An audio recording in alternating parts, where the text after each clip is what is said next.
Sí, sí, no, no hay problema.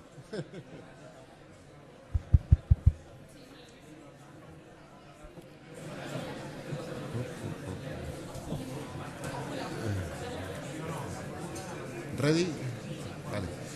Bueno, buenas tardes a todos. Bueno, en primer lugar, queremos agradecer una vez más la asistencia, ¿no?, multitudinaria a estas charlas. Hay algunos que ya nos empiezan a sonar de todos estos días, ¿no? Y bueno, eso para nosotros realmente representa mucho que este tipo de ciencia levante tanto interés. En fin, hoy vamos a tener a una profesora de la Universidad Autónoma de Madrid, que también es miembro de nuestro Instituto de Física Teórica. Puedo decir muchas cosas de ella, pero bueno, es una excelente investigadora y profesora de la universidad. Y ha trabajado en los temas y sigue trabajando en los temas de los que nos va a hablar. Otro anuncio que voy a hacer es lo de los móviles, que hay que desconectar los móviles, por favor. Y el segundo anuncio es que los días pasados hemos entregado un folleto donde viene información del instituto y luego dos, ¿cómo se llaman estos? Para poner en los libros. Marcadores, que van más asociados a las charlas. Aquí, por ejemplo, tenemos uno, que es la de María José, con quarks por aquí y por allá. Y otro es de Esperanza, que es lo que nos hablará. Bueno, muchas gracias. Por favor. ¿Se me oye? Sí, ¿no? Vale. Bueno, buenas tardes a todos y a todas. La verdad es que es una satisfacción dar una charla de divulgación a una audiencia como esta y en un sitio tan carismático como este, donde siempre, la verdad, es que he venido por otros motivos, siempre he querido dar una charla. Así que, digamos que para mí es satisfacción doble. Así que gracias a todos por venir. Bien. Voy a empezar mi charla, es sobre física de partículas, el acelerador LHC y el bosón de Higgs, sobre el que habréis oído hablar mucho en los últimos tiempos. Voy a dar una pequeñita introducción primero a la física de partículas, que es el campo en el que trabajo. Os voy a dar una pequeñita introducción también al acelerador LHC y acabaré con unas breves palabras sobre el bosón de Higgs y os invito a que vengáis a la continuación de la charla sobre el bosón de Higgs, que será el 22 de noviembre en este mismo ciclo de conferencias por uno de mis compañeros. Así que ese tema monográfico será extendido en unos días por mi compañero. Bien, permitidme que empiece dando la definición y dándoos una pequeñita introducción a lo que son las partículas elementales. Primero, la definición. Todos tenéis intuitivamente en la cabeza lo que es una partícula elemental. Pues es justo eso lo que tenéis en la cabeza. Es decir, son los constituyentes de la materia más pequeños que no tienen subestructura. Cuando uno dice esto en física tiene que decir hasta la fecha conocidos, porque la ciencia nos ha demostrado que la situación puede cambiar con el tiempo y lo que ahora no tiene subestructura, en el futuro, en otras circunstancias experimentales, puede ocurrir que muestre subestructura. Así que esto es una definición dinámica que va cambiando con el tiempo. Partícula elemental, por tanto, es una constituyente elemental de la materia sin subestructura conocida hasta la fecha. Ejemplos, pues tenemos los electrones en los átomos o los quarks en los protones, de los que voy a hablar a continuación con más detalle. El resto de las partículas claramente no son elementales, sino que están compuestas de este tipo de partículas, los electrones y los quarks. Y os he puesto un ejemplo, el protón, por ejemplo, está compuesto de 3 quarks. Es evidentemente un campo muy relevante, puesto que si es verdad que toda la materia está construida por estos ladrillos de partículas elementales, conociendo esas partículas elementales y las interacciones entre ellas, lógicamente podremos tener acceso a un conocimiento profundo del universo. En principio, potencialmente uno podría entender todo el universo. Bien, dejadme que me posicione primero dónde están las partículas. Las partículas, evidentemente hay que profundizar en la materia y os he puesto aquí el típico resumencito de imágenes que yo creo que intuitivamente transmite bien lo que significa dónde están las partículas. Bien. Si nos expresamos en metros, empezamos, por ejemplo, en el jardín de vuestras casas, si es que tenéis la suerte de tener un jardín, no es mi caso, pero bueno, empecemos en las plantas de mi terraza, por ejemplo, a 1 metro, es el primer dibujo de las rosas estas rojas. A continuación vamos profundizando en la materia un orden de magnitud más abajo, nos encontramos, aquí no lo veíamos, pero a un orden de magnitud más abajo, es decir, a 0,1 metros, ya vemos esta mosquita que estaba aquí en la hoja. Si seguimos bajando un orden de magnitud más, es decir, 0,01 metros, le veremos los ojitos a la mosca. Si seguimos un orden de magnitud más abajo, profundizando en la materia, nos daremos cuenta, porque antes no lo veíamos, pero a esta distancia sí nos daremos cuenta de que hay una estructura en los ojos de la mosca, tiene esta estructura tan característica. Un poquito más abajo veremos que esa estructura se detalla mucho mejor, veremos esa estructura muchísimo mejor. Un orden de magnitud más abajo, es decir, a esta cantidad en metros tan pequeña, ya empezamos a ver que entre esas estructuras medio geométricas que tienen los ojos aparecen unos pelitos, ¿de acuerdo? Hemos resuelto mejor el ojo y ahora estamos empezando a ver un pelito entre las estructuras del ojo. Si seguimos profundizando, veremos aquí ese pelito en mayor profundidad, aquí incluso mayor en profundidad. En el siguiente salto, ya con 8 ceros, fijaros que este 10 a la menos 8 significa 8 ceros separados por un punto ahí decimal, 8 ceros y luego un 1, muy bien. A estas distancias tan pequeñas de 10 a la menos 8 metros ya empezamos a ver la estructura molecular, en particular el ADN, típicamente, que estaría dentro del pelito que está dentro del ojo, etcétera, de la mosca. Y si saltamos ya al siguiente nivel, ya estamos a nivel atómico y subatómico, que es donde yo me voy a mover. Es decir, en 10 ceros y luego un 1, es decir, 10 a la menos 10 metros, empezamos a ver ya la primera partícula elemental, que es el electrón. Los electrones orbitan en torno al núcleo del átomo, esto es un átomo, ¿verdad? Estos son los electrones simbólicamente, orbitando en torno al núcleo dentro del átomo, y eso ocurre ya a 10 a la menos 10 metros, y repito, el electrón es la primera partícula elemental que uno se encuentra cuando indaga, profundiza en la materia. Después, si seguimos indagando más abajo, vemos el núcleo, que está aquí simbolizado por estos globitos que hay aquí. El núcleo contiene a los protones y a los neutrones, y esto lo vemos a una distancia de 10 a la menos 14 metros, es decir, 14 ceros y un 1 al final, ¿de acuerdo? Y finalmente, si profundizamos en un paso más, a distancias de 10 a la menos 15 metros, nos encontramos con los quarks de los que voy a hablar a continuación, en concreto 3 quarks dentro de protones y neutrones que están aquí dentro del núcleo. Bien. Hay un aspecto muy importante en la física de partículas, que es lo que llamamos la dualidad onda-partícula. Significa esto, dualidad, es decir, que una partícula no solo es corpúsculo, sino que además representa también un efecto ondulatorio. Ondas tenemos todos alrededor de nosotros, sabemos perfectamente, intuitivamente, lo que es una onda. Pues resulta que una partícula no solo se comporta como materia, ¿de acuerdo?, que estáis acostumbrados, sino que también se comporta como una onda. Tiene unas propiedades análogas a las ondas.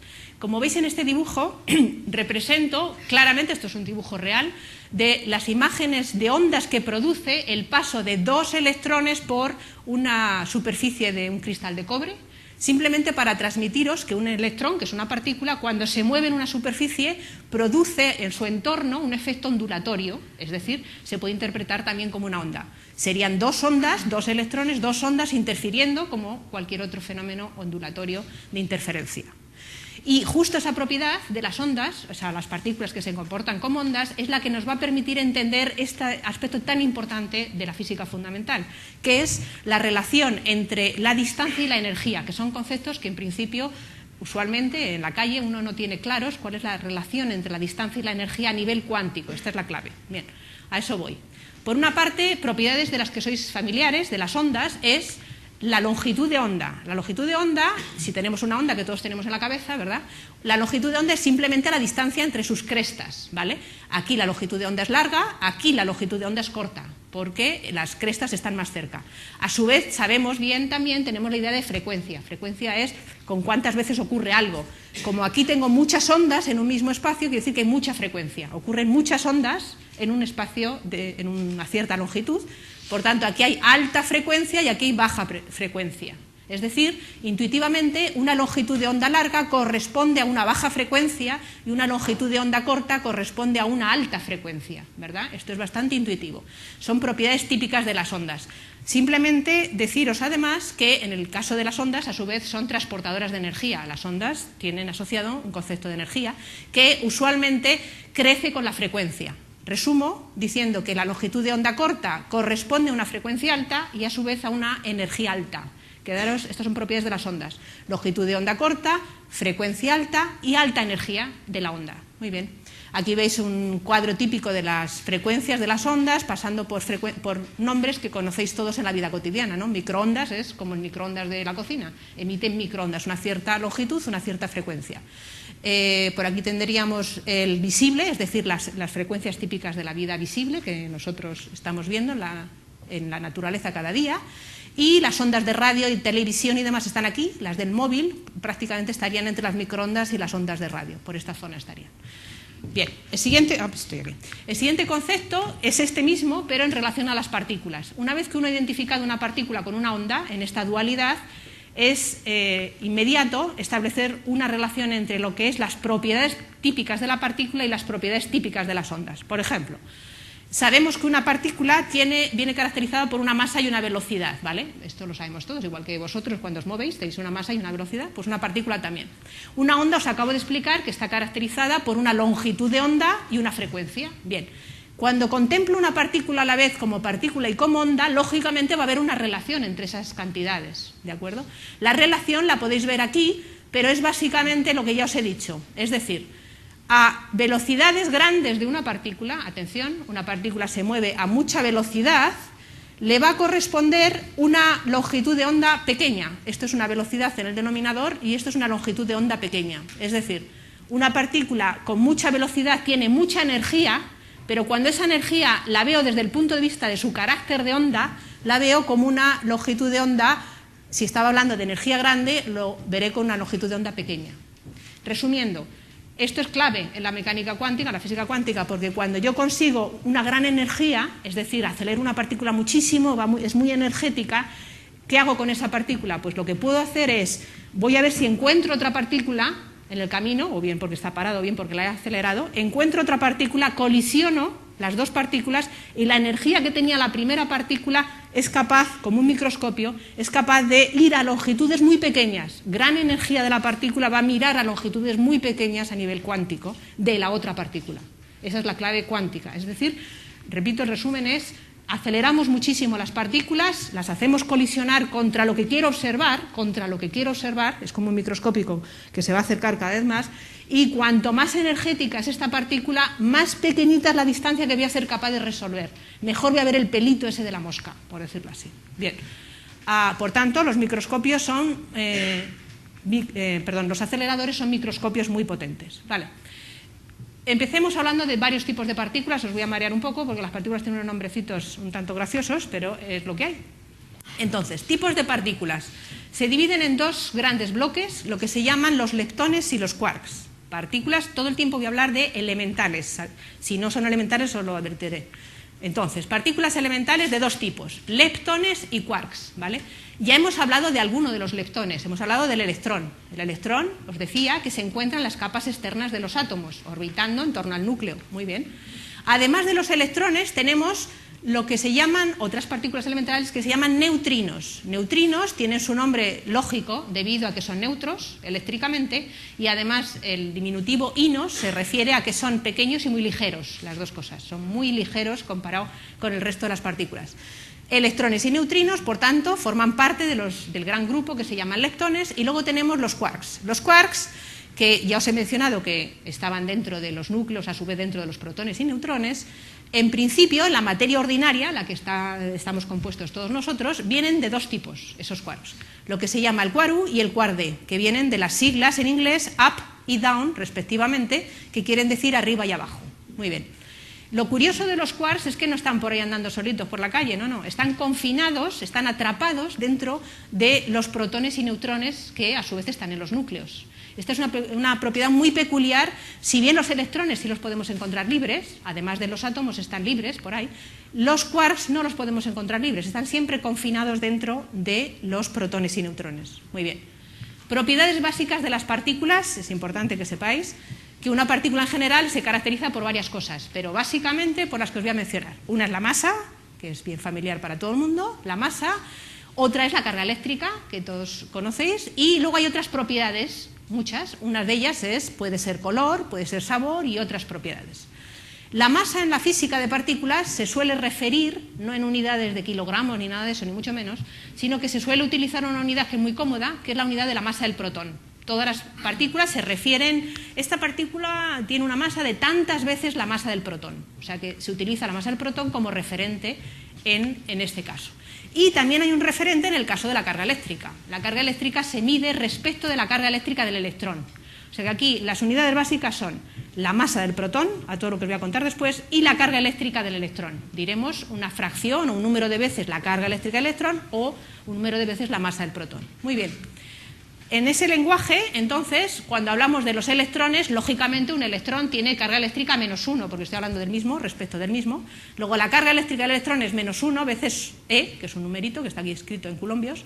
Luego, la masa del electrón, el electrón es más ligero que el protón, ¿vale? Acordaros, el electrón está orbitando en torno al núcleo, es más ligero que el protón por un factor que viene dado aquí, 0,0005. Los neutrinos son extremadamente ligeros, aquí tenéis, fijaros qué número tan pequeño veces la masa del protón, y tienen como propiedad que la carga es cero, os decía antes. Bien, además hay otras cargas, abusando del lenguaje se llaman cargas, a otras propiedades. Y esas otras cargas son, en el caso de los quarks, por ejemplo, el color. El color no quiere decir que pintemos los quarks como os podréis imaginar, ya me gustaría a mí, pero no es el caso. Y los quarks se dice que vienen en 3 colores porque vienen en 3 estados. Y por analogía a la teoría de color, que como sabéis se componen todos los colores a partir de 3 básicos, pues uno dice que los quarks vienen en 3 colores posibles, pero obviamente es un simbolismo, ¿no? Por ejemplo, en color rojo, en color azul y en color verde. Muy bien. Tanto el U como el D vienen en 3 colores distintos.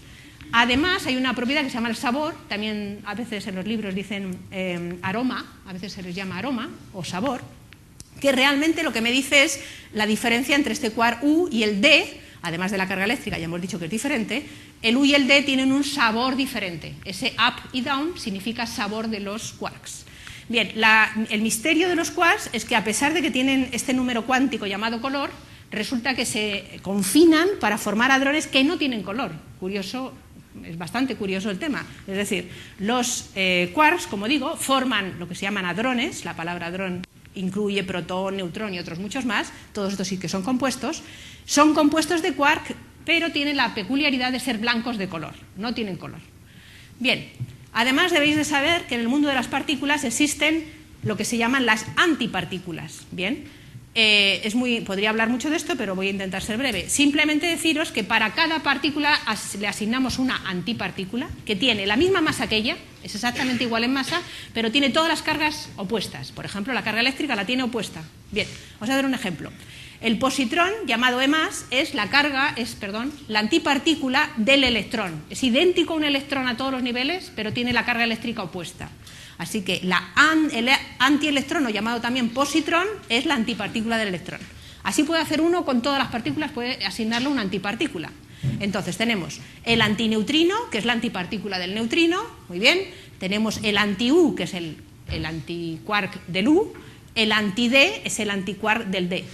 Aquí hago un comentario. Si bien el positrón tiene la carga opuesta al electrón, ¿qué le pasa al antineutrino? Porque es curioso, puesto que como el neutrino es eléctricamente neutro, tiene carga eléctrica cero y tiene una masa prácticamente despreciable, muy pequeña, uno puede plantearse la pregunta, bien misteriosa desde el punto de vista de la física de partículas, si coincide el neutrino y su antipartícula. O sea, el neutrino y su antipartícula, que se llama antineutrino. Bien, esto, aunque os parezca una tontería, no es una tontería, es bien profundo y está siendo actualmente investigado por físicos tanto experimentales como teóricos. Tiene bastante relevancia en muchos aspectos y ahora mismo no se sabe la respuesta. No se sabe si un neutrino y un antineutrino coinciden. La respuesta a esto vendrá dada cuando averigüemos si hay otras cargas que distingan al neutrino y al antineutrino. De momento no lo sabemos. Muy bien. Seguimos avanzando. Por supuesto, las antipartículas forman antiprotones, antineutrones, antipiones, etc. Este es un ejemplito que voy a pasar rápido, simplemente para que, como me he encontrado el dibujo y me ha gustado, pues lo pongo. El protón está con 2 quarks U y un D, y un anti-U y un D. Mis transparencias dejan mucho que desear en calidad gráfica, pero espero que al menos aprendáis un poquito con ellas. Entonces, el protón, aquí lo tenéis, y este es otro hadrón que está formado, por ejemplo, con un anti-U y un D. Esto es una especie de mecano que uno hace con los quarks, bla, bla, bla, y los antiquarks, y al final forma toda la estructura conocida de la que estáis hechos vosotros. Muy bien, ¿seguimos? Bueno, al final uno resume y dice, bueno, al final cuántas partículas conocemos, cuántas no conocemos, que unos nombres complicadísimos, se os van a olvidar en un nanosegundo prácticamente, no importa. Al final uno va y construye una tabla, y la tabla es básicamente esta que hay aquí. Estas son todas las partículas constituyentes de la materia conocidas hasta la fecha, y las resumo aquí. Se resumen, curiosamente, en 3 llamadas familias o generaciones, es lo mismo, familia y generación. Cada familia está ordenada en una columna. Esta es la primera familia, que llamo aquí con un 1, esta es la segunda familia, que llamo con un 2, y esta es la tercera familia, que llamo con un 3. En la primera familia están los que ya os he hablado, ¿no? Los 2 quarks UID, muy bien, sigo bajando, y aquí están los 2 leptones, el electrón y el neutrino electrónico. En la segunda familia está el quark charm, que es encanto en español, el quark S, que quiere decir strange, del inglés y quiere decir extraño, neutrino muónico y muón. Y en la tercera familia, como veis los nombres son muy divertidos, el top, el bottom, el neutrino tauónico y el tau. Ya digo que en 2 nanosegundos o menos, se os va a olvidar los nombres, no importa, lo importante es que sepáis que existen todas estas partículas y una cosa curiosa que sí que debéis de saber es, aunque no sabemos por qué, resulta que todos los elementos que están aquí, todas las partículas que están en la segunda columna son como primos hermanos de los que están en la primera. Es decir, si me cojo horizontalmente el U y el C y los comparo, son idénticos a todos los efectos, o sea, tienen la misma carga eléctrica, etcétera, y lo único que les diferencia es la masa. Es decir, el C es más masivo que el U y el primo hermano más pesado sería el top. El top es más masivo que el C y más masivo que el U, ¿vale? O sea, que en cada una de las familias, cuando paso de una familia a la siguiente, replico todas las partículas que había en la primera familia, solo que las masas son más grandes. Y en la tercera familia aún más todavía, las masas son más grandes todavía y son réplicas. Bien, otro de los misterios de la física de partículas es por qué hay 3 familias, por qué hay 3. O sea, esto es como la familia de los gitanos o de los no gitanos, de los nuestros. ¿Por qué 3? ¿Por qué 3 familias y no más? Pues no tenemos ni idea, la verdad, esa es la respuesta. No sabemos nada de por qué hay 3 generaciones, lo cierto es que está comprobado experimentalmente. Bien, podéis preguntarme si queréis. El siguiente concepto es el de campos. ¿Por qué el concepto de campos es importante? Pues resulta que el campo, del que estáis acostumbrados, una palabra que habéis oído muchas veces, representa la distribución y variación en el espacio de una magnitud física. En fin, la imagen intuitiva de un campo es claro, hay algo que produce en su entorno un cierto efecto en el espacio, tal que si otra partícula u otro objeto estuviera ahí, notaría esa presencia. Eso es lo que se llama un campo. Tenemos miles de ejemplos en vuestras vidas, ¿no? Por ejemplo, esto es un imán. Un imán produce un campo magnético, polo norte, polo sur del imán. Esto es la Tierra, que produce un campo magnético natural, lo sabéis, que hay un polo norte y un polo sur del campo magnético de la Tierra, ¿de acuerdo? Campos eléctricos los tenemos todos los días en nuestras vidas, por ejemplo, una tormenta eléctrica evidentemente produce campos eléctricos, el móvil, en fin, antenas, todo esto producen campos electromagnéticos. La palabra electromagnética se utiliza para definir conjuntamente lo magnético y lo eléctrico, se unifican en un campo que se llama electromagnético. El campo gravitatorio, lo he simbolizado aquí, es responsable, por ejemplo, del movimiento planetario o de que nosotros estemos encima de la Tierra, pegados, o de que la Tierra gire en torno al Sol. Represento aquí el campo gravitatorio. Esto sería una representación de las líneas de campo eléctrico, electromagnético, si queréis. Por ejemplo, 2 cargas del mismo signo se repelen y eso viene representado por unas líneas del campo electromagnético. 2 cargas eléctricas de signo opuesto, pues genera en su entorno un campo que representa, es la representación pictórica de que estas 2 partículas se atraen y afecta, el campo afecta a lo que les rodea. Muy bien. Os he puesto aquí 2 cosas nuevas. Estas 2 cosas nuevas es otro campo al que no estáis acostumbrados, que es lo que se llama el campo de color entre 2 quarks. Es una representación figurativa de 2 quarks de color que están haciéndose notar el uno al otro. Como veis, hay unas líneas de campo diferentes a otros ejemplos. Si estos 2 quarks los alejamos, resulta, esto es una cosa que se conoce, que esas líneas de campo se juntan y se estrechan. Eso significa, intuitivamente, que cuando 2 quarks los intentamos separar, cada vez cuesta más. Cuanto más intento separar 2 quarks uno de otro, más fuerte es esa interacción y más nos cuesta separarlos. Eso es lo que representa esas líneas de campo. Así que resumo, en este dibujo tenemos un ejemplo de campo de color, campo electromagnético, magnético y eléctrico y gravitatorio. Bien, hay una cosa muy importante en la física de partículas, que es el hecho de que hay otro tipo de partículas que son lo que se llaman las partículas mediadoras de interacciones. ¿Cómo entendemos eso? ¿O cómo os puedo intentar explicar eso intuitivamente? ¿Por qué hay partículas mediadoras de interacción? Pues la intuición es la siguiente. Una vez que uno entiende lo que es un campo, que os acabo de explicar, estáis acostumbrados a ver el campo eléctrico, el campo magnético, el campo gravitatorio, Cuando uno interpreta eso desde el punto de vista cuántico, y la palabra clave es cuántico, uno lo tiene que, o lo puede interpretar como un intercambio de energía entre las dos partículas que están interaccionando la una con la otra, ¿no? Os he puesto aquí un ejemplo porque yo creo que es bastante visual. Imaginaros que un electrón viaja así, ¿no? Este es el pasado, por decirlo así, ese es el futuro. Está, mejor dicho, en el tiempo, en el espacio. El electrón viaja en esta dirección, uno de ellos, y el otro electrón viaja en esta dirección. Este electrón nota a este electrón, el uno siente al otro, desde el punto de vista cuántico, porque uno de los electrones radia un fotón y el otro lo absorbe. Ese cuanto de energía, desde el punto de vista cuántico, es la representación cuántica de un campo, el efecto de que alrededor de esa partícula está ejerciendo cierta influencia sobre lo que le rodea. Eso, cuando uno lo traduce en palabras cuánticas, lo tiene que interpretar como un intercambio de una partícula. Ese cuanto de energía intercambiado es otro tipo de partícula, y la que estáis viendo en este dibujo no es otra cosa que lo que usualmente se llama fotón, que viene de la palabra de luz, ¿no? Fotos.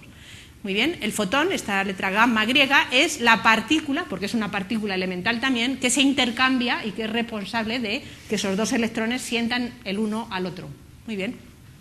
Resumiendo, los tipos de interacciones son 4 conocidas. La interacción electromagnética, que es básicamente la responsable de la atracción entre el núcleo y la nube electrónica, mantiene unidos a los átomos que forman las moléculas y a su vez las moléculas entre sí. Finalmente va a ser, por supuesto, responsable de las reacciones químicas y de los procesos biológicos, como veis es bien importante, la interacción electromagnética, y al final es el responsable de la vida. La interacción electromagnética es bien importante para nuestras vidas. La interacción fuerte es un factor, como su nombre indica, 100 veces más intensa que la electromagnética, mantiene unidos los protones y los neutrones dentro del núcleo atómico y también mantiene unidos a los quarks entre sí dentro de los protones y neutrones. ¿Bien? Además, es responsable de muchas cosas, por ejemplo, las reacciones nucleares de fusión y fisión, es responsable de la energía que se produce en el interior del Sol y de las estrellas, etc.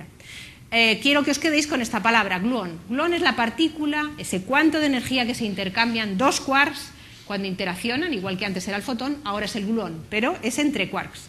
Se llama gluón porque viene de la palabra en inglés glue, que quiere decir pegar, y os da esa idea que os decía antes de que cuesta mucho separar dos quarks, porque es como si estuvieran pegados con un gluón. El gluón es el que se transmite en la interacción entre quarks. Seguimos. Las otras dos interacciones fundamentales son la débil y la gravitatoria. La débil, como su nombre indica, es un factor 1 dividido entre 10.000 veces más débil que la electromagnética y es responsable de algunos fenómenos quizás no tan familiares para vosotros, pero bien importantes. Por ejemplo, ciertas desintegraciones tanto de núcleos como del neutrón. El neutrón se desintegra en otras partículas vía estas interacciones débiles. Muy bien. Las partículas mediadoras en este caso se llaman bosones y son 3, el bosón W+, el bosón W- y el bosón Z. Cuando se pone un más o un menos quiere decir la carga eléctrica respecto del electrón, una unidad positiva o una unidad negativa. Muy bien. La interacción gravitatoria, que es mucho más familiar, más coloquial para vosotros, es la más débil de todas, es un factor 1 dividido entre un 1 seguido de 33 ceros, nada menos, alucinar. Un factor 1 dividido entre 1 seguido de 33 ceros, más débil que la débil, o sea que es extremadamente débil la gravitatoria. Pero es bien importante, como todos sabéis, la gravitación es responsable de que estemos confinados nosotros en la Tierra, no estemos por ahí perdidos por el espacio. Es responsable del movimiento planetario, de que, por ejemplo, la Tierra orbite en torno al Sol, etc. También de la condensación de la materia en estrellas, como es atractiva la interacción gravitatoria, pues se condensa formando estrellas, la materia, galaxias, etc. Y finalmente va a ser, obviamente, la responsable de la evolución del universo. Si hubiera una partícula intercambiada cuántica asociada a la interacción gravitatoria, esa sería el gravitón, cuyo nombre es obvio, ¿verdad?, porque viene de gravitación, que no ha sido observado todavía, porque los efectos en general son muy débiles y es muy difícil, pero todas estas cosas obviamente se buscan experimentalmente. Aquí es un resumen de cosas que ya os he dicho, ¿no? El resumen total de las partículas conocidas son las 3 generaciones de quarks y leptones, y ahora he añadido una última columna en la que he resumido las partículas de interacción, o sea, las que se intercambian. El fotón, de la que os acabo de hablar, el gluón, que también os he hablado, y las 3 partículas que se intercambian en las interacciones débiles. ¿Seguimos? Bien, esto es un dibujito figurativo de cómo vemos los físicos de partículas procesos físicos. Por ejemplo, el más común para vosotros, ¿no? Un átomo. Un átomo, sabemos que dentro del núcleo tenemos un protón, ¿no? Esto es un protón dentro del núcleo de un átomo y este es el electrón que está orbitando en torno al núcleo. Pues la forma de verlo con el intercambio de una partícula es: los quarks están unidos a través de gluones, como os he dicho, fuertemente confinados dentro de un protón, ¿vale? Hay un intercambio de gluones que hace que esos quarks no se salgan del protón. Pero luego, a su vez, como el protón tiene carga eléctrica, ve al electrón que tiene la carga eléctrica opuesta, ¿vale? Ese protón está dentro del núcleo, intercambiándose otro cuanto de energía, que es el fotón. Y eso ocurre porque tienen las cargas eléctricas opuestas, el protón y el electrón, ¿vale? Muy bien. Esto es otro ejemplo de partícula que se llama kaon, donde también un quark extraño y un anti-U están unidos a través de gluones confinados en esta otra partícula compuesta. Esto es un ejemplo, como vemos los físicos, de desintegración, ¿no? Si pensamos en que esto es el principio del proceso y este es el final, un neutrón que está compuesto de 3 quarks, en este caso 2 Ds y un U, en su proceso hacia el futuro, en su evolución, puede producir un protón, ¿vale?, que tiene 2 Us y un D, radiar un W, que es el intermediario de la interacción débil, y al final producir un electrón y un neutrino electrónico, ¿no? Esto es un diagrama típico que nos sirve a nosotros para explicar la física de partículas. Y este es el que ya os he comentado, en el que intercambia un fotón las interacciones electromagnéticas. Bien. Paso, por tanto, a hablaros ahora de la parte experimental, entre comillas, es decir, lo que se refiere a la aceleración y detección de partículas. Vale. ¿Cómo se producen las partículas? Bueno, pues vosotros pensáis, pues están por aquí. Bueno, sí están por aquí, pero no todas. Es decir, algunas partículas, os acabo de explicar, componen la materia ordinaria, es decir, nosotros, aunque lo de ordinaria suena fatal, pero es así. Algunas partículas componen la materia ordinaria y otras partículas componen materia no tan ordinaria. ¿No tan ordinaria por qué? Bueno, pues porque no están de forma natural en la vida, hay que producirlas o bien en un laboratorio, por ejemplo con un colisionador, o bien algunas pueden venirnos desde el espacio. Entonces, os voy a hablar primero de estas. ¿Cómo se producen las partículas en un colisionador? Pues el nombre de colisionador es obvio, hago colisionar dos partículas frontalmente. Clave es entender que la energía se conserva, ya es la frase típica que habréis oído hablar todos, ni se destruye ni se crea de la nada, simplemente se transforma la energía. Entonces lo que hacemos es, en estos experimentos, es con la energía que con las partículas aceleradas hemos acumulado de las dos energías, esa energía total acumulada se transforma en la creación de nuevas partículas, que pueden ser incluso más masivas que las anteriores. Eso es lo que choca la intuición, pero es así, porque realmente aquí la clave es la energía se conserva. Entonces, esa energía acumulada en un punto, desde la colisión, se transforma en creación de nuevas partículas, repito, que no necesariamente de masa menor, sino que puede ser de masa mayor, porque tengo una energía que he conseguido ahí, que es realmente lo que se conserva en el proceso. Muy bien. Seguimos. También, como os decía, conseguimos partículas, podemos observar partículas simplemente quedándonos sentados y esperando a que el cosmos tenga quiera enviarnos partículas a nuestro laboratorio o a nuestra casa. Estamos esperando ahí que nos lleguen esas partículas. Cada día nos están llegando partículas desde el espacio y aquí os he dibujado, bueno, os he puesto dos dibujitos típicos, simplemente comentaros que usualmente se utilizan, por ejemplo, la palabra rayos cósmicos, que son típicamente partículas que se producen en cascadas. Se producen en cascadas pues porque interaccionan con la atmósfera o por lo que sea, a su vez producen otras partículas, etcétera, y al final toda esta colección de cascada de partículas que se produce desde el espacio hasta llegar a la Tierra es lo que se recoge en los detectores en la Tierra y se estudia y se analizan qué les pasa a esas partículas. Bien, fijaros, comentaros que por ejemplo aquí llega un muón, o sea, no solo llegan las ordinarias de la primera familia que os decía, sino otras partículas de las otras dos familias que os estoy diciendo, ¿vale? Por eso os decía que no son ordinarias, porque no las encuentra uno normalmente por la calle, sino que o vienen del espacio o las producimos en un colisionador. Bien. ¿Cómo sabemos que se están produciendo las partículas en un detector? Bueno, pues no es que uno vaya allí y la vea, pasa la partícula por aquí, no, las detecta uno con una serie de procedimientos. Muy bien. Solamente con este dibujo cómico que está aquí, este dibujito, deciros que dependiendo del tipo de partícula deja una traza, o sea, una huella diferente en el detector u otra.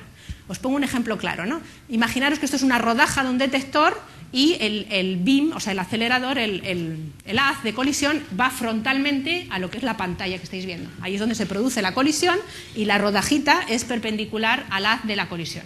Lo que voy a ver es realmente que en ese producto de la interacción el resultado de esa colisión va a producir huellas diferentes en los detectores. ¿Y qué diferentes huellas pueden producir? Pues, por ejemplo, un muón, esta partícula llamada muón, que os recuerdo es el primo hermano del electrón, el muón pues, atraviesa bastante pancho los detectores hasta que llega a las cámaras de muones. Fijaros que es bastante recta la trayectoria, ¿no? Y los que están procesando la información dicen, ajá, aquello era un muón. Muy bien. Por ejemplo, aquí tenéis un electrón. Un electrón, aunque son primos hermanos, el muón y el electrón, deja una huella completamente diferente a los detectores.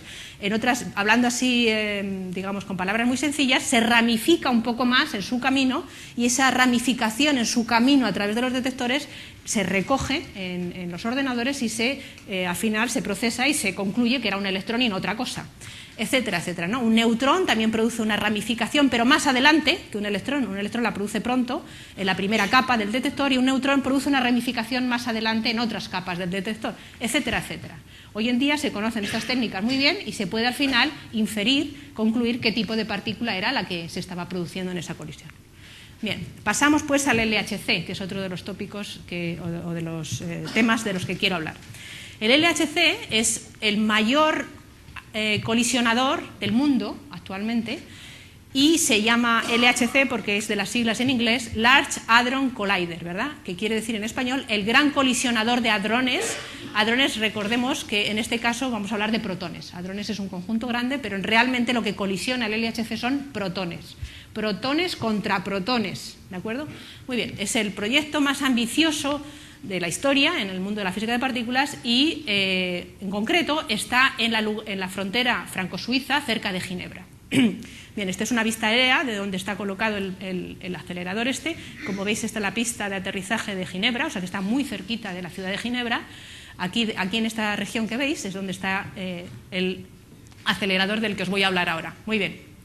El lugar, el laboratorio donde está este colisionador es lo que se llama con las siglas CERN, de la palabra en francés, pero que en español quiere decir Organización Europea para la Investigación Nuclear. Es un laboratorio muy importante internacional que se fundó en el 1954 y que es claramente hoy en día un ejemplo modélico de colaboración internacional. No sé si será el mejor, pero uno de los mejores sin duda alguna. Muy bien.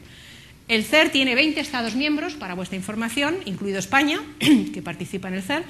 Y en concreto este collider del que os voy a hablar, este anillo de colisión que se llama LHC, se construyó en la década del 1980, pero tardó muchísimo en empezar a funcionar, simplemente porque es muy complicado construir este tipo de aceleradores, ¿no?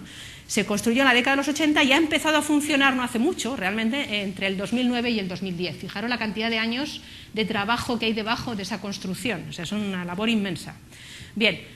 Que sepáis que en el LHC, uno dice, pues bueno, experimento, bueno, pero es que el LHC tiene, para su funcionamiento, incorpora a 10.000 personas. 10.000 son muchas personas, entre científicos, ingenieros y técnicos.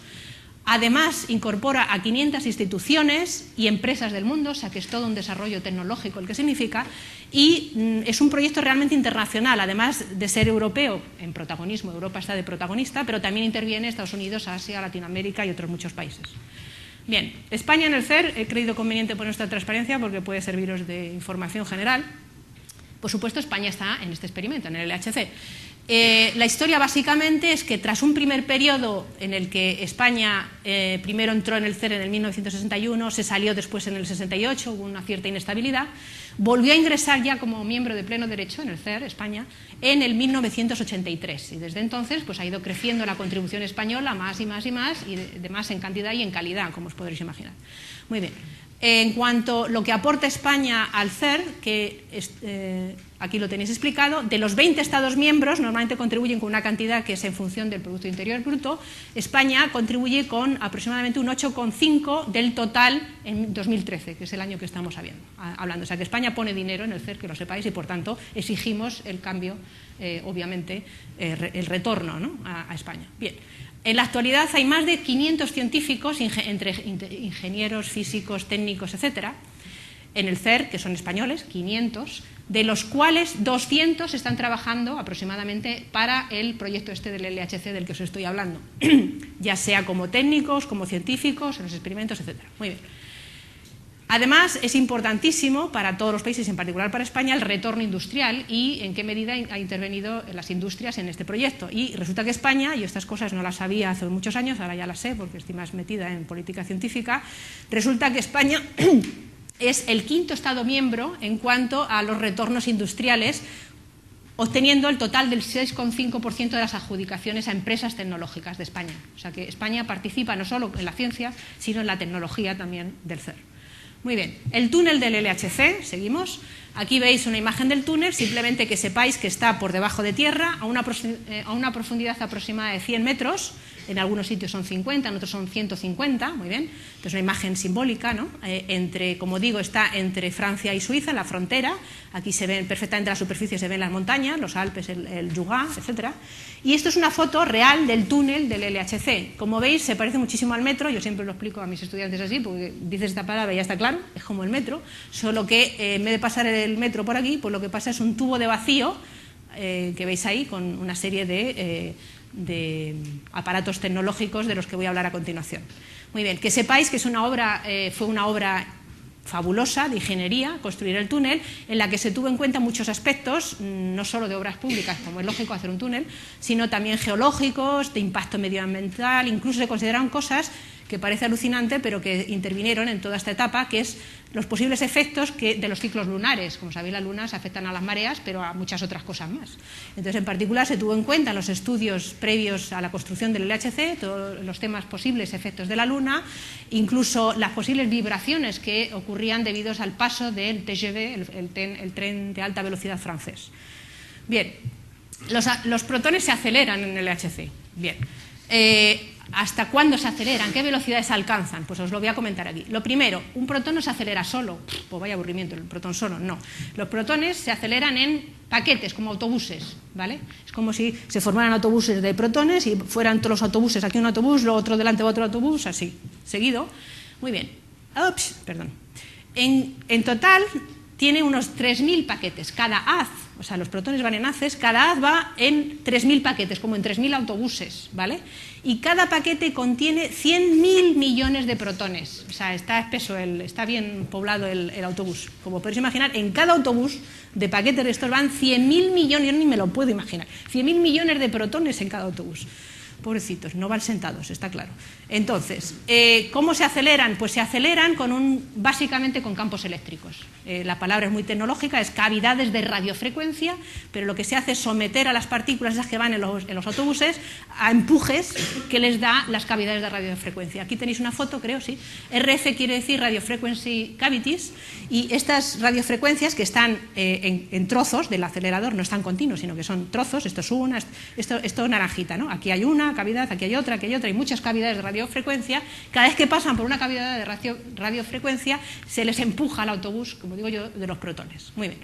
Pero si se les empujara solamente, perderíamos el haz. ¡Qué horror! Habríamos perdido todo el esfuerzo. Entonces, lo que hay que hacer es conseguir que ese autobús no vaya por su cuenta, cada uno de los autobuses. Lo que hay que hacer es enfocarlos en el túnel, en el tubo de vacío del que os estoy hablando. Para curvarlos, la trayectoria de los autobuses, y para enfocarlos, para que no se dispersen todos los protones, porque como tiene la carga eléctrica igual, pues se dispersarían. Si me descuido, se dispersarían. Pues para hacer eso, se utilizan lo que se llaman los electroimanes superconductores, que no es otra cosa que imanes, básicamente. O sea, un campo magnéticos que curvan las trayectorias y las focalizan los haces. Muy bien. El que sean superconductores se produce gracias a temperaturas, a que se bajan temperaturas hasta menos 271 grados. ¡Qué frío! Así que esta es una buena propiedad. Que sepáis que hay unos 1.800 de estos superconductores de los que estoy hablando. Esto es una foto de algunos de ellos. Aquí los tenéis. Muy bien, finalmente, con toda esta tecnología de radiofrecuencias de cavidad y electroimanes superconductores, uno consigue ¿qué? Pues consigue acelerar estos autobuses de protones, de los que os estoy diciendo, hasta velocidades enormes, casi la velocidad de la luz. Aquí os digo que es 99,9% la velocidad de la luz, o sea que casi llegan a la velocidad de la luz. Muy bien, al final, en resumen, todo esto, con mucho esfuerzo, consigue uno, sumando las dos energías, la de un haz con los autobuses de protones protones por aquí, otro haz con otros autobuses de protones y sumo en el momento de la colisión, ¿qué energía total es la que se alcanza? Pues la que se ha alcanzado en los años pasados, recientemente. La primera fase fue de 7 TeV, ahora os explico lo que quiero decir con esto. La segunda fase fue de 8 TeV, que quiere decir teraelectronvoltio, y en el futuro, no muy lejano, se espera llegar a 14 teraelectronvoltios. Estas son las mayores energías alcanzadas en un anillo de colisión en la vida. Y os pongo este ejemplo que me encanta, aunque muchos de vosotros sois muy jóvenes y jamás habréis visto una televisión así, pero es la que tengo en mis transparencias y como yo soy del Jurásico, pues tengo que usarla. Entonces, ¿cómo compara uno la energía del LHC enorme con las energías cotidianas? Podía haber usado el ejemplo del móvil, pero no tenía la transparencia, así que os cuento esta que es la que tengo. Si pensáis en las televisiones antiguas, por favor, id a casa de la abuelita y miráis las televisiones antiguas, eran algo tal que así, ¿verdad?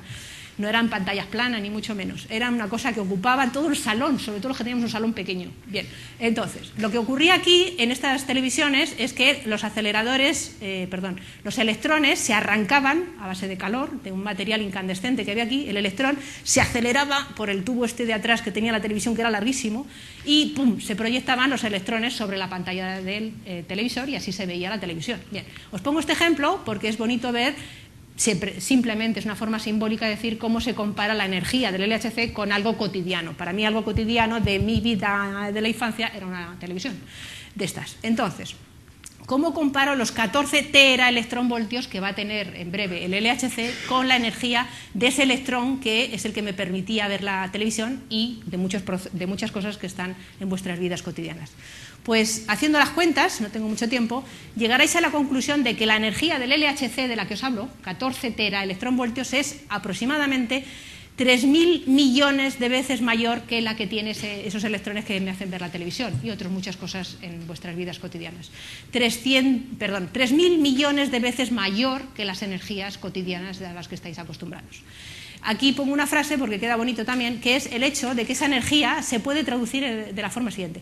Es aproximadamente 14 veces la energía de un mosquito, y diréis, pues vaya energía un mosquito, pues no tiene ninguna importancia un mosquito. Pues sí lo tiene, porque resulta que esa energía la tiene en un espacio que es 1 trillón de veces más pequeño que el mosquito, y ahí está la clave.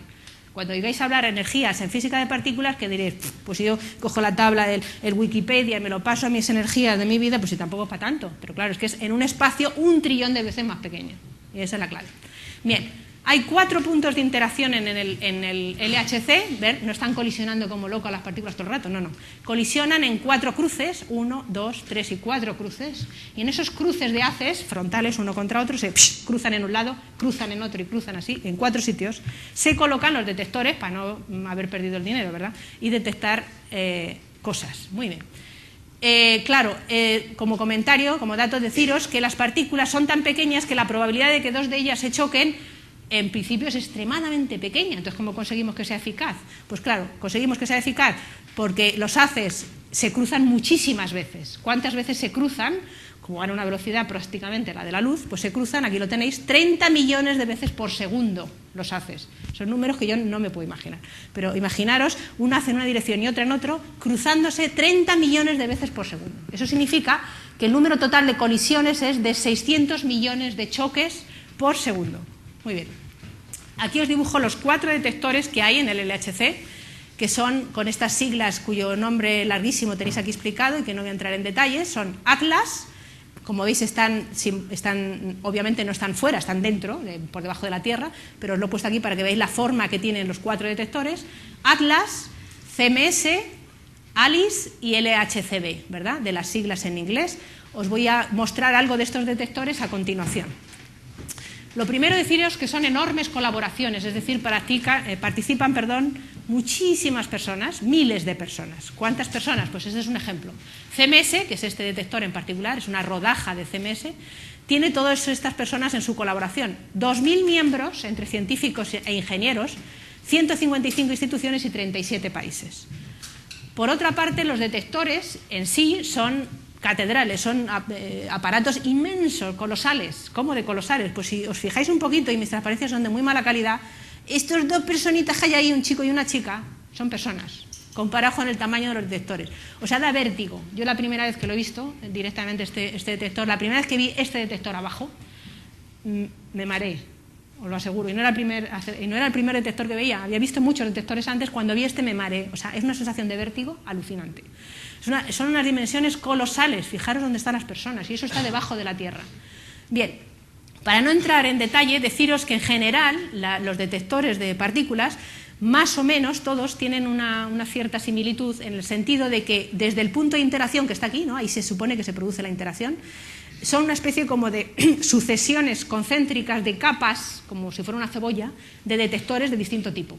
Entonces, con esos subdetectores organizados en capas, una primera capa cilíndrica, otra segunda capa, otra capas, voy detectando las sucesivas partículas que se van produciendo, muy bien, por las huellas que os estoy explicando que producen. Estupendo. Bien, esto ya lo he explicado, así que no voy a entrar. Otra cosa, una vez que tiene uno toda esa información, claro, es un montón de información, imaginaros la cantidad de partículas que se producen en una colisión, ¿qué hago con ella? Pues la tengo que recolectar, la tengo que acumular y la tengo luego que procesar y producir con toda esa información una imagen, si queréis, que es la que nos va a decir qué ha ocurrido en la colisión. Todo eso actualmente se hace, como os podréis imaginar, con ayuda de ordenadores y demás.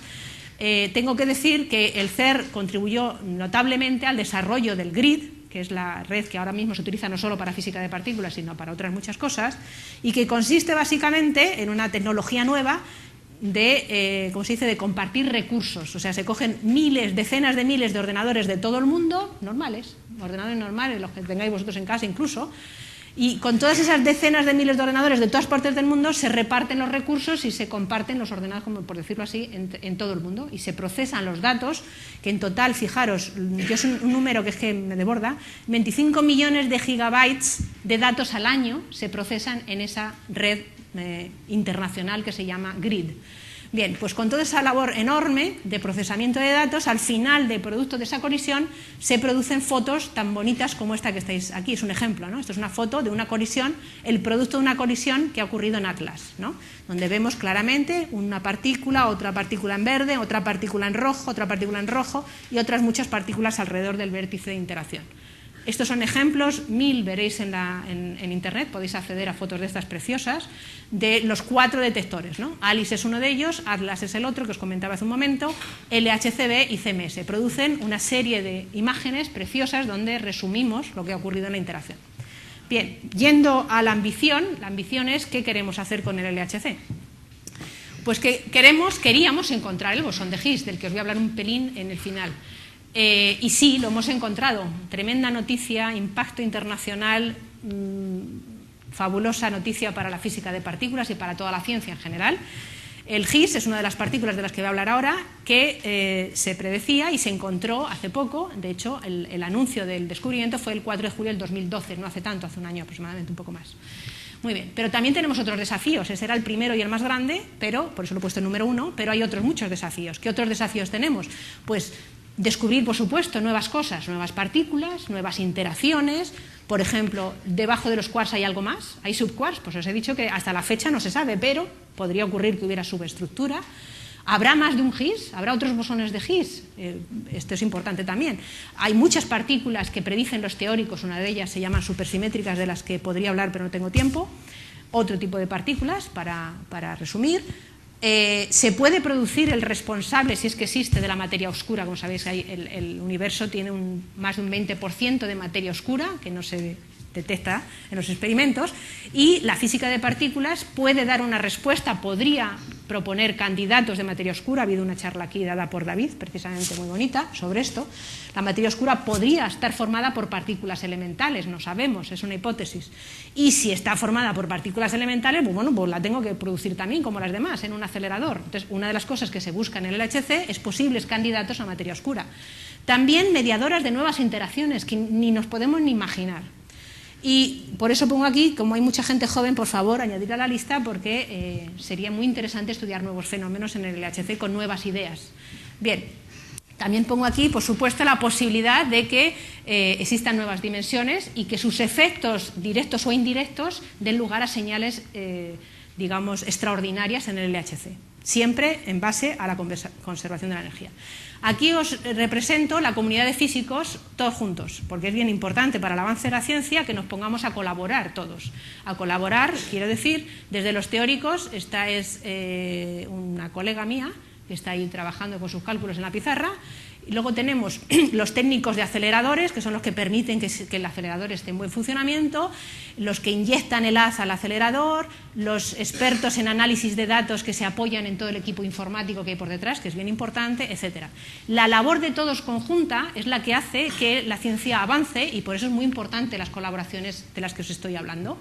Y en particular, en el pasado, ha sido fundamental para consolidar lo que se llama el modelo estándar de las partículas elementales y sus interacciones, que es el marco teórico con el cual hoy en día entendemos todo lo que ocurre en el LHC y en la física de partículas. Hay un modelo teórico, de cuyos detalles no puedo mencionar, algo voy a decir, pero poco, en el que sabemos que haciendo predicciones con ese modelo estamos de acuerdo con los datos experimentales y funciona de momento perfectamente. Muy bien, la construcción del modelo estándar ha dado lugar, el modelo estándar ya digo, que describe, no lo he dicho, lo digo ahora, describe de las 4 interacciones que os he dicho, 3, la cuarta no la toca, que es la gravitación, no entra a hablar de la gravitación, describe 3 de las interacciones, que son la interacción electromagnética, la débil y la fuerte, la gravitatoria no la trata, repito, y ha dado lugar a muchos premios Nobel, de hecho, la construcción del modelo estándar y ciertos detalles del modelo. Por ejemplo, esto es parte de mi incompetencia, lo de que no hayan salido bien las caras, porque no me salía bien la resolución, no os voy a contar mis problemas con la informática, pero bueno. Pues tenemos a Weinberg, Lasso y Salam, que fueron premios Nobel de Física en el 79, por la contribución a la parte electrodébil del modelo estándar. Luego tenemos a Politzer, Wilczek y Gross, que fueron premios Nobel también por la parte de las interacciones fuertes de este modelo. Y también, más premios Nobel en relación con el modelo estándar, tenemos a Martinus Bellman y a Gerardus Toft, que recibieron el premio Nobel de Física en el 1999 por demostrar la consistencia en cuanto a la estructura cuántica de la teoría del modelo estándar. Bien. Esto es un resumen, no os lo voy a contar porque ya lo sabéis, ¿no? Este es el resumen de las partículas que ya os he dicho hasta ahora. Simplemente es una tabla en la que resumo que el modelo estándar las describe perfectamente. Esa tablita que os he dado de partículas, donde tenemos las 3 generaciones y en la última columna teníamos las partículas mediadoras de la interacción, pues el modelo estándar las contempla, las explica perfectamente, sus interacciones las explica perfectamente, hace predicciones con una precisión enorme y están de acuerdo con el experimento. O sea que la teoría es muy exitosa. Pero aquí quiero señalaros, en esta esquinita, este señor con un interrogante en la cabeza, quiere decir que además de las que os he contado, el modelo estándar predice una nueva partícula, hasta ahora desconocida, que es lo que se llama el bosón de Higgs, ¿vale? Que se llevaba buscando muchísimos años y justo en julio del 2012 se descubrió. Bombazo de noticia internacional, porque era una partícula, ya digo, que se llevaba buscando mucho tiempo. Tiene muchas peculiaridades, pero la más importante es que es la responsable de que todas las demás tengan masa, lo que se llama partícula generadora de masas. Ahora os explicaré mi visión de esto. Es neutra eléctricamente y tiene un defecto, entre comillas, y es que el modelo estándar no predice su masa. Desconocíamos cuál era la masa del Higgs, sin embargo se ha descubierto y ahora sabemos cuál es su masa. Bien, entonces voy a la noticia mundial del 4 de julio del 2012. Después de muchos años de espera, yo dando clases tristemente diciendo que el Higgs se quería encontrar y no se encontraba, pues precisamente dando clases escuché la noticia de que se había descubierto el bosón de Higgs y entonces me dio mucha alegría. Yo no me tomé una copa porque estaba dando clases, pero estaba muy contenta, como luego me la tomé después con mis alumnos, por cierto. Bien, entonces se recibió la noticia, el impacto internacional de que efectivamente habían descubierto esta partícula. El anuncio fue bien emocionante de seguir porque hoy con las tecnologías que hay pues se difundió en directo a todo el mundo por videoconferencia desde el CERN, es decir, todo el mundo desde sus casas pudo vivir ese anuncio del descubrimiento, lo cual fue emocionantísimo. Las 2 colaboraciones a la vez, tanto Atlas como CMS, anunciaron, ya digo, en una conferencia pública por videoconferencia desde el CERN y dijeron lo siguiente, dijeron: hemos observado un nuevo bosón con una masa unas 125 veces la del protón. Ya os he dicho que las masas se refieren a la del protón, o sea que habían observado el Higgs y además habían visto que la masa era 125 veces la del protón. No teníamos ni idea de si iba a ser esa u otra la masa del Higgs y lo descubrieron los experimentales en 125. Bien, pues teníamos ciertas intuiciones de dónde podía estar la masa, pero realmente no se predecía la masa. Os he copiado aquí una transparencia para que viváis, digamos, en directo, lo que significa que en un resumen de una conferencia te diga alguien: Esto, hemos observado un nuevo bosón con una masa de 125 a una significancia de 4,9 sigmas. ¿Esto qué quiere decir? Pues simplemente quiere decir que es muy certera esa afirmación. Concretamente, que la probabilidad de que lo que habían visto no fuera el Higgs, que se hubieran equivocado, pues era muy pequeña, era 1 sobre 10 millones esa probabilidad de que no fuera realmente el Higgs. O sea que hoy por hoy estamos seguros de que lo que se ha visto es el Higgs.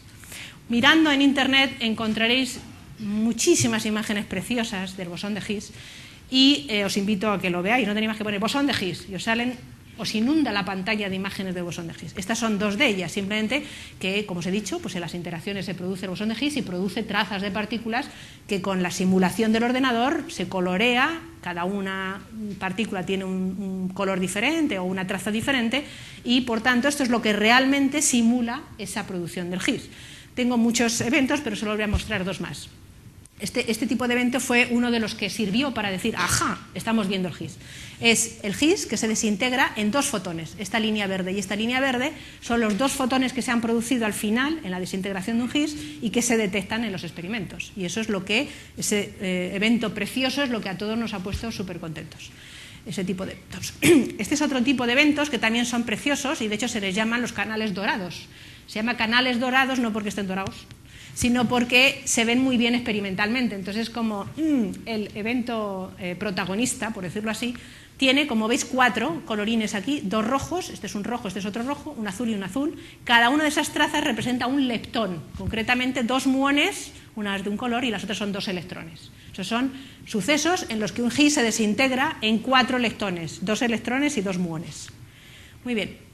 Por supuesto, os imaginaréis que el impacto científico ha sido enorme y ha tenido repercusión. La repercusión ha sido, para empezar, un premio Nobel de Física, 2 premios Nobel, que son estos 2 señores, a François Englert y a Peter Higgs, que este es el momento en el que estaban, en la noticia estaban en el CERN, cuando se anunció la noticia del descubrimiento, y también se pusieron muy contentos, aunque parece que están discutiendo, pero se pusieron muy contentos. Muy bien.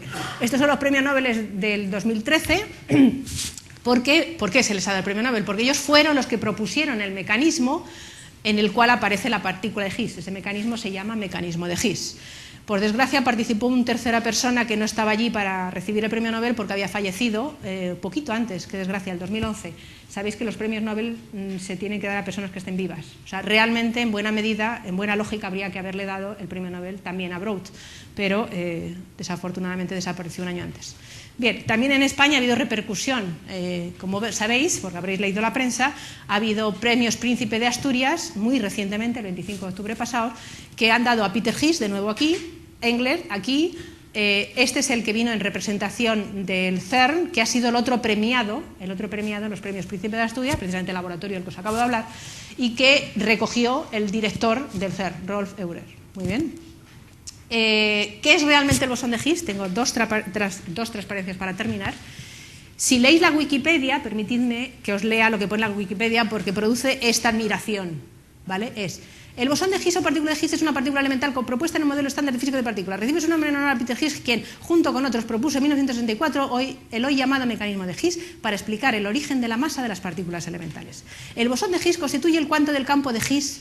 La partícula de Higgs no posee ni spin, ni carga eléctrica, ni color, es muy inestable y se desintegra rápidamente. Su vida media es del orden del ceptosegundo. Por cierto, esta palabra no la había oído yo en mi vida. Ceptosegundo, para mis compañeros que no sé si lo saben, es 10 a la menos 21 segundos. En algunas variantes del modelo estándar puede haber varios bosones de Higgs. Bien, yo no entiendo nada yo no entendía nada cuando era joven, cuando leía esto, y yo os voy a decir cómo yo veo el bosón de Higgs. Este es mi dibujito para terminar la conferencia, de cómo es una visión imaginativa, por favor, no cojáis el dibujo y vayáis por ahí contando a vuestros amigos que esto es el bosón de Higgs, porque esto es como yo visualizo el bosón de Higgs para explicarlo, ¿vale? Entonces, por eso digo que es mi visión figurativa, naif del bosón de Higgs. La idea es la siguiente, os he hablado de campos, os he hablado del campo electromagnético, del campo eléctrico, del campo magnético, del campo gravitatorio, y estáis familiarizados con la idea de campo. Pues el Higgs, que es una partícula y por tanto también es onda y también es campo, también produce un campo a su alrededor, si queréis, tal que afecta a las demás partículas, la imagen de ese campo, que espero que os llevéis de esta charla, es esta que pongo aquí. O sea, la idea de que las partículas, cuando están en ese campo, ya sea porque se mueven en él o porque están simplemente allí, sienten una fuerza de resistencia a estar en ese campo. La idea es que es como si estuvieran atravesando un fluido viscoso y el fluido viscoso ofrece cierta resistencia a que pasen. Cuanto mayor es la resistencia que siente esa partícula, mayor es la masa con la que vemos desde fuera que tiene esa partícula. O sea, se dice que genera las masas el campo de Higgs porque las partículas, cuando están en presencia de ese campo, sienten unas masas y otras. Cuanto más resistencia sienten a estar en ese campo o a atravesar ese campo, más masa tiene esa partícula. Esa es como a mí me gusta contar el mecanismo de Higgs. Por supuesto, esto tiene todo un formalismo por debajo muy complicado, pero que os llevéis la idea de que los campos también explican lo que es la partícula de Higgs. El campo de Higgs es muy peculiar porque es el que es responsable de las masas de las demás partículas. Muy bien, y para terminar, deciros que el modelo estándar tiene un montón de, no lo voy a leer, tiene un montón de aspectos satisfactorios, pero también tiene algunos no satisfactorios, que es lo que han dado lugar a que existan nuevas teorías, de las que a continuación hablará algo de ellas mi compañera Esperanza, y tiene muchos aspectos insatisfactorios. Por ejemplo, no unifica las tres interacciones que describe el modelo estándar, no incluye la gravitación, esto es muy insatisfactorio porque la gravitación está entre nosotros todos los días. No incluye a los neutrinos masivos, que hoy por hoy sabemos que tienen masa y resulta que el modelo estándar no lo explica. Tampoco explica por qué estas tres familias que os he dicho tienen esas masas que tienen, o sea, la jerarquía, por qué la segunda familia es más pesada que la primera y la tercera más pesada que las otras dos anteriores. Y por supuesto del Higgs no sabemos todavía prácticamente nada, lo único que hemos hecho es descubrirlo y medir su masa, pero falta por medir todo el resto de las propiedades del Higgs, las interacciones, etc. Y concluyo con el futuro. El futuro es que esto que ha ocurrido ahora, que ha dado lugar a premio Nobel, etc., la descubrimiento del bosón de Higgs es el principio, esperamos, de lo que nos va a dar la física de partículas en el futuro, o la física de altas energías, y que puede ocurrir que el Higgs y el estudio de sus propiedades en detalle nos dé la luz a nueva física, a nuevos fenómenos que ni nos habíamos imaginado antes.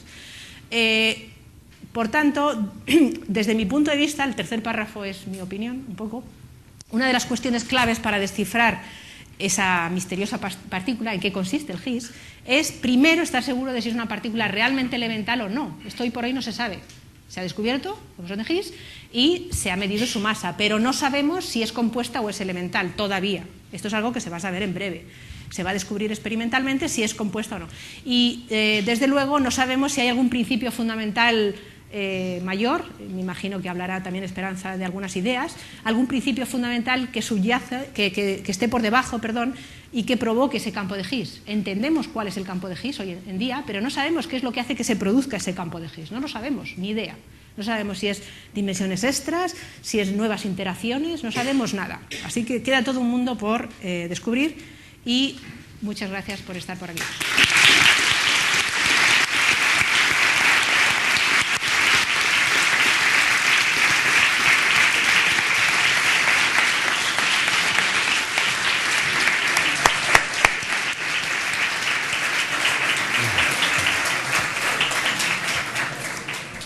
Bueno, muchas gracias, María José. Yo creo que todos nos hemos sentido un poco dentro del CER, ¿no? Habiendo visto todos estos aceleradores. Y bueno, sin más, empezamos el turno de preguntas.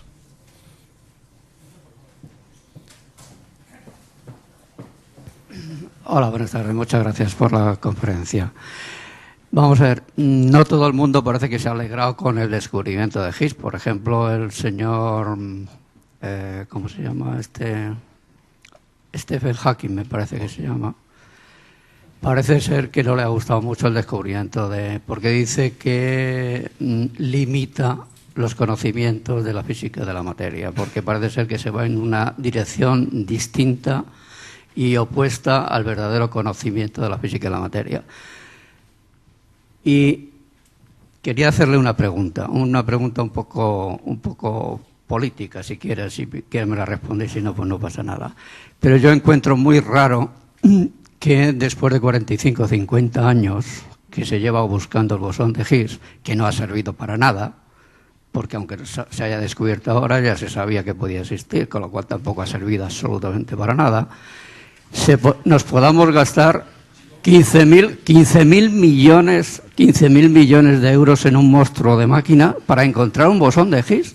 ¿No será que nos están mintiendo y hay otras cosas por ahí que se están descubriendo y que no nos dicen? Como por ejemplo la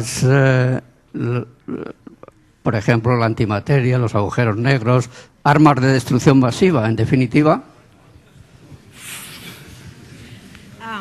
Eso funciona, ¿no? Sí. Bueno, ¿usted llama esto política? Bueno, yo no lo llamaría política. Quiero decir, la ciencia es ciencia y es interpretable. No, disculpa, ahora es mi turno. No, discúlpame, ahora voy a intentar responderte desde mi punto de vista. Por supuesto, otra persona te respondería de otra forma. Vale.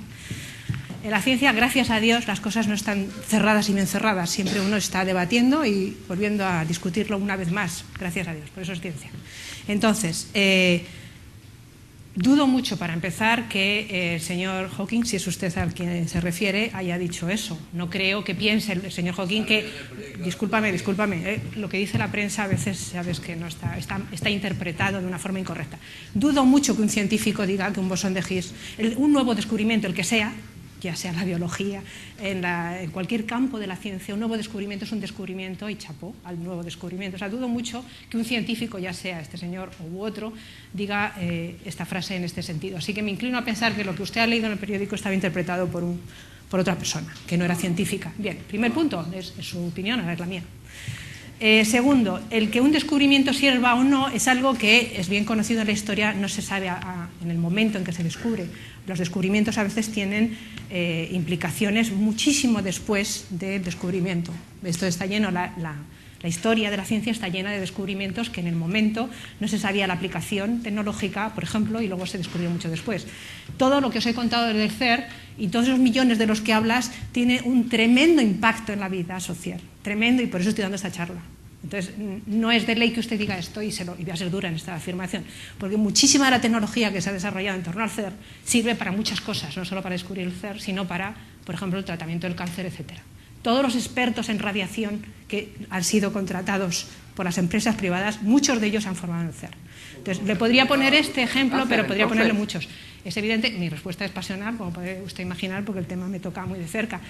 Obviamente hay muchísimas implicaciones tecnológicas más allá de lo que es el descubrimiento del Higgs. Pero, por supuesto, el propio descubrimiento del Higgs, para mí, desde mi punto de vista, tiene muchísima relevancia, porque la masa es importantísima en la vida de todos nosotros. Entender cuál es el origen de la masa era realmente un reto pendiente para la investigación, evidentemente.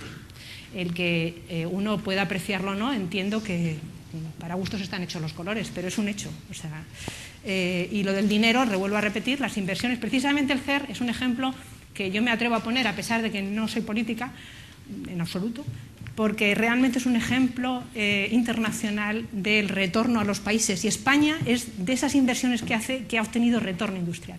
O sea, que puedo decir, porque además es de las pocas veces que me he metido en estas cosas, soy conocedora de esto. O sea, realmente el CERN ha retornado a las industrias españolas, a la contribución de industrias españolas, enormemente.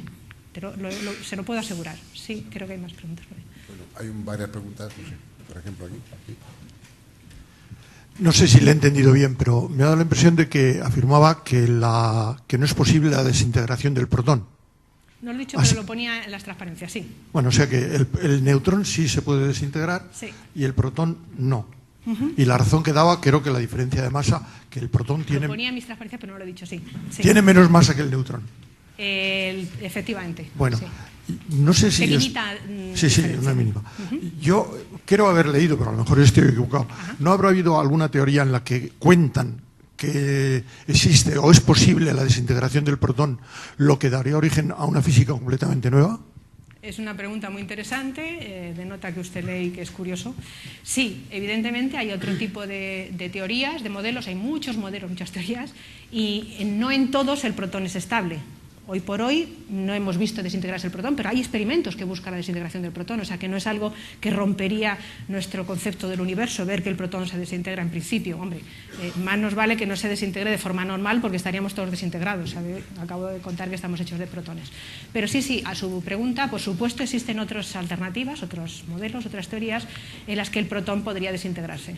Lo que pasa es que esas teorías están en debate, puesto que como el protón no se ve que se desintegre, pues uno descarta esas teorías, pero sí hay teorías que contemplan la desintegración del protón.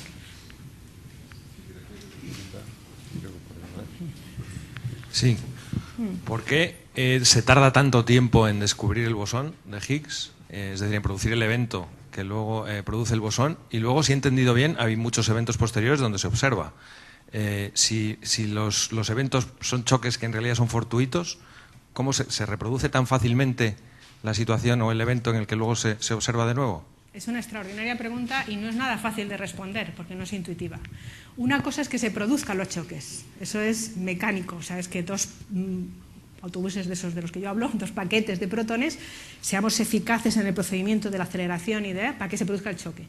Pero luego, que desde ese choque se produzca algo, ahí hay que mirar otra etapa. Esa otra etapa tiene que ver con la probabilidad de que eso ocurra y eso tiene que ver con las interacciones que están ahí en juego, la teoría que predice eso, etc. Es decir, por un lado hay choques, pero por otro lado hay una probabilidad de que, habiéndose producido el choque, se produzca un bosón de Higgs o un quark-top o una partícula supersimétrica o un candidato a la materia oscura, etc. Entonces, para esa parte de la probabilidad desde una energía, cuando he acumulado energía, ahora tengo que ver cuán probable es que se produzca algo.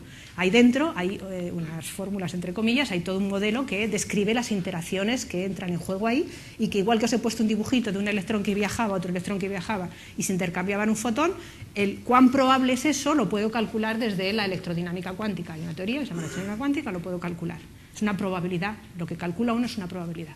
Entonces, ocurre, a tu pregunta, que está muy bien posicionada, es que, por desgracia, la probabilidad de que ocurran estos procesos es bajísima. O sea, que aunque yo tenga todos estos millones de choques de los que os estoy hablando, son una parte extremadamente pequeña de esos millones de choques aprovechable para producir un bosón de Higgs. Por eso, cuando ves las curvas, no las he traído, cuando ves las curvas desde lo que se produce en choques a lo que realmente ocurre, son muchísimos órdenes de magnitud de diferencia. ¿Entiendes?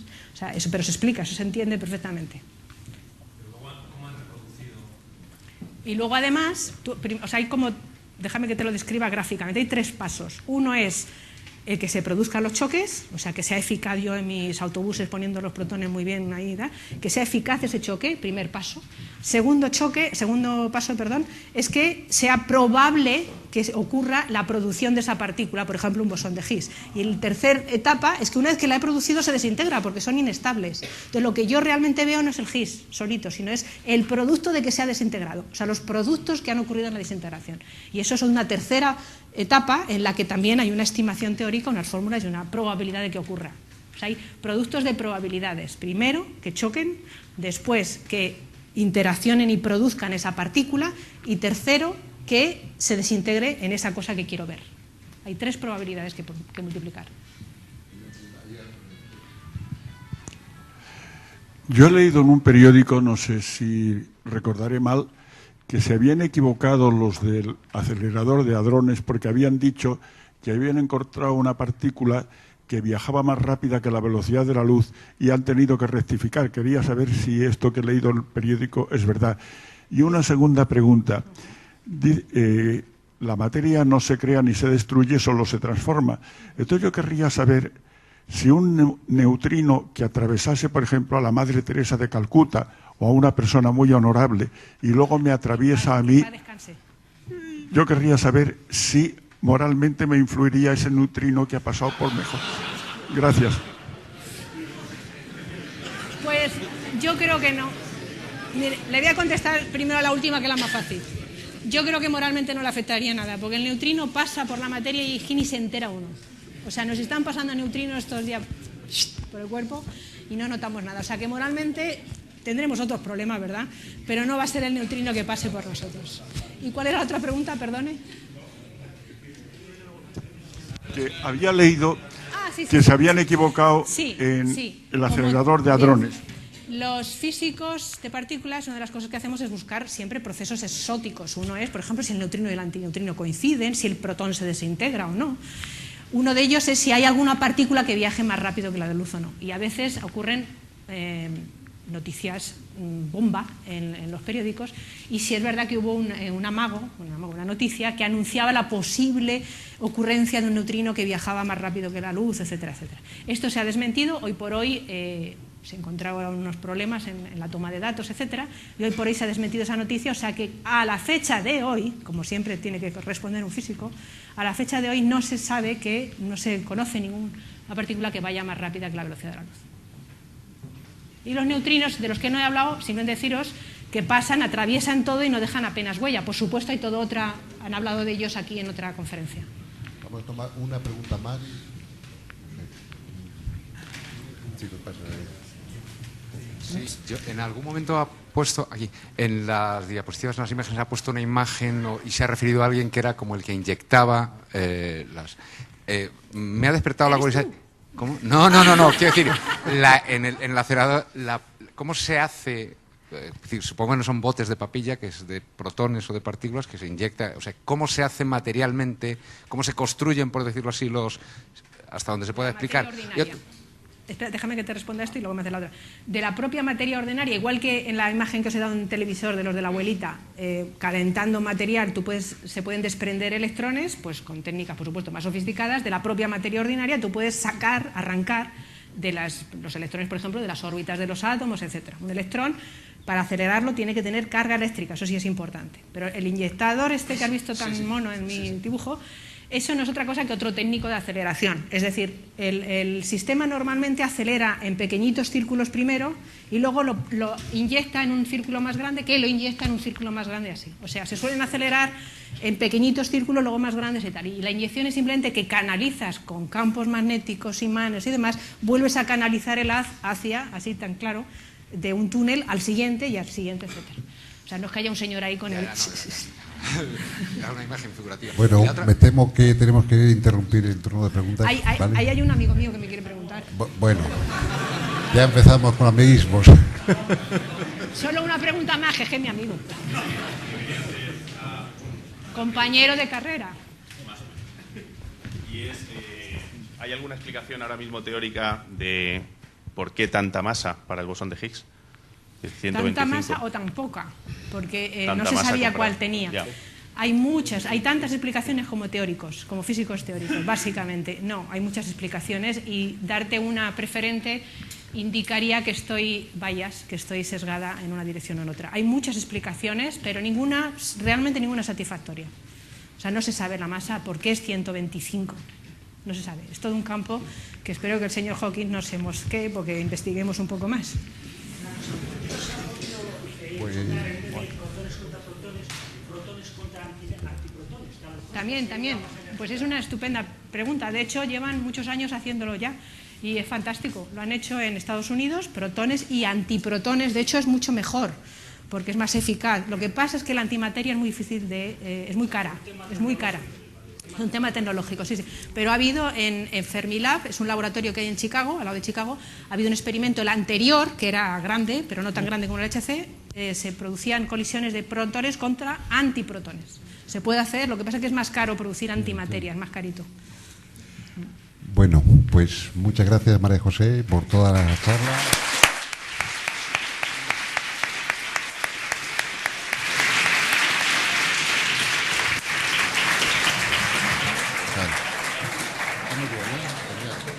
Qué pena que el primer tipo ha salido con una pregunta moral, ¿no? Pero bueno, ha estado genial. Gracias.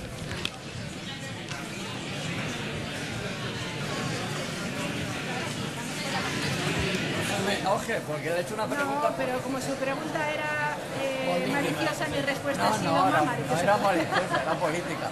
Otra cosa, ¿por qué no se ha encontrado Para eso estamos aquí, para responder a la sociedad. la fusión? Si se chocan todos esos átomos que están mandando. Están a punto de descubrirla, o sea que realmente se ha avanzado.